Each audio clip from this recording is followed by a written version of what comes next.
à tous, aujourd'hui on part en concours, on va avoir un engagement CSO en club 1 et club 2. On va aller à Strazel avec la biche. Là c'est le moment de préparer toutes les affaires.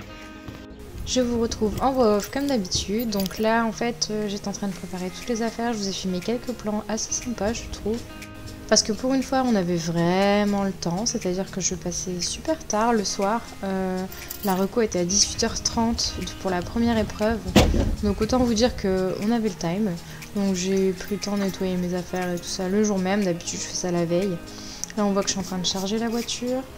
Donc comme je vous ai dit tout à l'heure, j'étais engagée en club 2 et club 1, première club 1, puisque d'habitude on fait de la prépa 95. À Strazel, donc un terrain que j'aime bien parce que les détentes se passent super bien. Les parcours sont un petit peu techniques, les côtes sont bien cotées, mais en fait je crois que la jument n'aime pas trop ce terrain. Et en plus de ça, il faut savoir que la club 2 et la club 1 c'était le même tour. Jusqu'ici, les derniers concours que nous avions fait, les deux tours étaient différents. Donc du coup pour la jument c'était top parce qu'elle aime bien quand il y a du changement et tout ça. Et là on va voir que de faire les deux tours d'affilée sur le même tour, ça m'a vraiment porté préjudice. Par contre je suis désolée, comme on est rentré super tard, j'ai rien filmé après. Donc là je vais vous laisser avec les images de la club 2 et de la club 1 et je vais essayer de vous commenter un petit peu le parcours. Comme j'ai dit, hein, forcément le parcours de la club 1 s'est très mal passé. La club 2 on finit sans faute et c'est la première fois qu'on classe, on est classé 6ème. Mais la club 1, elle a rangé le parcours. Après c'est pas grave, hein, on sait maintenant qu'il faut pas faire un concours où c'est les deux fois le même tour, parce que clairement la jument elle en a rien à faire, le deuxième elle en a marre, elle estime qu'elle a tout donné sur le premier, il n'y a pas besoin de se fatiguer sur le deuxième.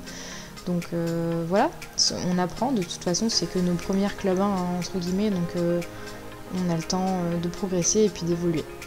Là on part sur la club 2, on voit déjà que la jument est un petit peu braquée contre ma main dès le début, je sais pas, je pense qu'elle aime pas cette piste en fait tout simplement. Je sais pas. Le 2 se passe assez bien. Le 3, on voit que je mets du galop, mais sortie de courbe, on se bagarre un petit peu. Je me rassaut dans ma selle pour appuyer ma distance et du coup elle se cale. 4, 5, une ligne en 4 foulées ou 5 foulées, je sais plus. Mais ce qui se passe relativement bien, même si au milieu elle se défend un peu dans la main. Ensuite le 6, un petit auxerre avec ligne brisée, le double, j'ai mal dessiné ma ligne brisée, résultat je suis un peu rentrée à la va que je te pousse dedans. Il fallait tourner derrière, c'est la première fois que je tourne donc je suis désolée, c'est brouillon, on voit que je tourne pas très bien. La jument sur le coup elle s'attendait à sauter le 3 mais à l'envers. Mais on a tourné et au bout là on tourne encore une fois. Franchement j'ai tourné 2 fois sur le parcours, je suis refaite, j'ai jamais fait ça avec elle, on n'a jamais réussi à tourner. Et là le numéro 11 qu'on saute de biais pour terminer et enlever une petite foulée dans la ligne. Et franchement la jument était top, elle a top joué, c'était génial, on s'est éclaté toutes les deux. Bon, même si des fois il faudrait qu'elle arrête un petit peu avec sa tête, mais en fait elle veut juste aller plus vite et moi je l'empêche, je veux vraiment avoir un galop normal quoi, pas un galop de CCE. Là on part sur la club, hein. Regardez, elle en met déjà la couleur dès le 1, elle est occupée de faire son petit crottin, elle a posé la barre tranquillement.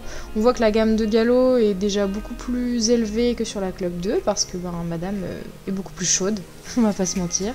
Allez, le 3 tombe aussi, ensuite on arrive dans la ligne qui s'est très bien passée tout à l'heure, là je rentre sous le pied, je suis obligée de pousser pour sortir mais du coup on se bagarre pas avec sa tête, c'est l'avantage. Et à partir de là, tout dégénère, je sens que je n'ai plus de contrôle au niveau de sa bouche. Et en effet, madame a passé la langue au-dessus du mort. Et là, au lieu de me dire, vas-y, je vais tourner quand même, au moins ça va la freiner, je me dis, je vais essayer de la récupérer dans le virage, mais c'est encore pire, ça lui a laissé 2 grandes lignes droites. Donc, elle me couche le 8, elle me couche la sortie double parce qu'elle court à travers, et elle me couche le 11 parce que bon, il fallait quand même terminer sur une petite note, voilà, avec une barre supplémentaire parce que le score n'était pas suffisamment élevé encore. Bref, je crois qu'on a vaincu un record aujourd'hui. Mais c'est pas grave, c'est que partie remise et puis on apprendra mieux au prochain. On retiendra quand même notre 6ème place en club 2 parce que c'est la première fois qu'on classe. Et pour la club 1, c'est juste que la jument n'aime pas du tout faire 2 tours de suite, 2 fois le même tour de suite. Donc c'est tout, on va travailler là-dessus, puis y a pas de problème, c'est pas très grave. Scarlett reste une jument vraiment dans le sang, super sensible, et à mon avis elle a pas dû comprendre pourquoi le fait qu'elle allait faire un super tour avant, elle a dû se le recoltiner une 2ème fois de la même manière. Parce qu'au final quand c'est 2 tours différents, elle a beaucoup plus de niaque, elle est contente et elle me prend pas la main, elle est franchement sage. Là c'était pas le cas du tout.